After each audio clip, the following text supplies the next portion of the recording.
Mesdames, Messieurs, merci d'être avec nous dans ce débriefing. Que faut-il pour mettre définitivement fin à la guerre d'agression de l'Est du Congo? Qui est censé ou qui sont censés dire stop pour que nos compatriotes pris au piège des rebelles et des agresseurs et tout ce qui s'ensuit comme déplacement des populations, viols, massacres sortent de la tourmente? Je ne voudrais pas dans ce débriefing que mon invité tourne autour du pot, qu'il tienne juste des propos d'opposants ou Instagrammables pour faire le buzz comme on dit. Je tiens, et vous aussi je suppose, je tiens à ceux qui une réflexion sont partis pris et dans l'intérêt général fassent jaillir une sorte de lumière autour de ces zones d'ombre et de ces turbulences ou encore ce que Martin Fayulu a appelé dans son message du mois de juin, crise existentielle. L'opposant avait tendu la main au président Tshisekedi. Les deux hommes se sont vus sans tarder. Et puis, on devait s'attendre à quoi? L'opinion s'attendait à quoi? J'en discute avec l'un des proches de Martin Fayulu, Prince Pengue. Il est porte-parole de la coalition Lamuka. Il a son propre parti, l'ADD Congo.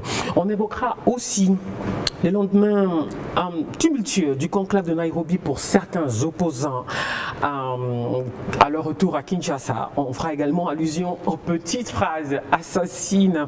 Rentrer au pays et traverser la vallée de l'homme de la mort sans rien craindre de cette Kikouni et qui avait donc tué après la fin du conclave. À bas la tyrannie, à bas la dictature, sauvons la RDC. Ça, c'était après son interpellation à l'aéroport de Njili.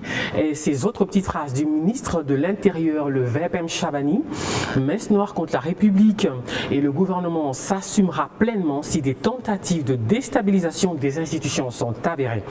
Et on peut passer sans cette autre petite phrase du porte-parole du gouvernement, le ministre Mouyaya, je le cite: l'ennemi n'a pas été nommé dans la déclaration finale des opposants.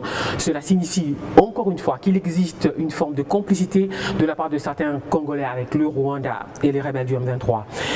Il y a également dans l'actualité brûlante cette guerre de succession. Je ne sais pas s'il y aura une guerre ou c'est déjà tranché.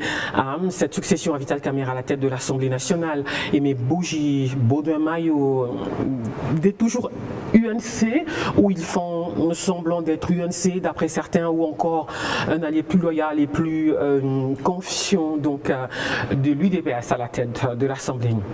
On ne va pas faire ce débriefing sans un gros plan sur le pied de nez du franc congolais au roi dollar. Le taux de change a dégringolé. Le gouverneur de la Banque centrale du Congo, André Amesso, s'en frotte les mains.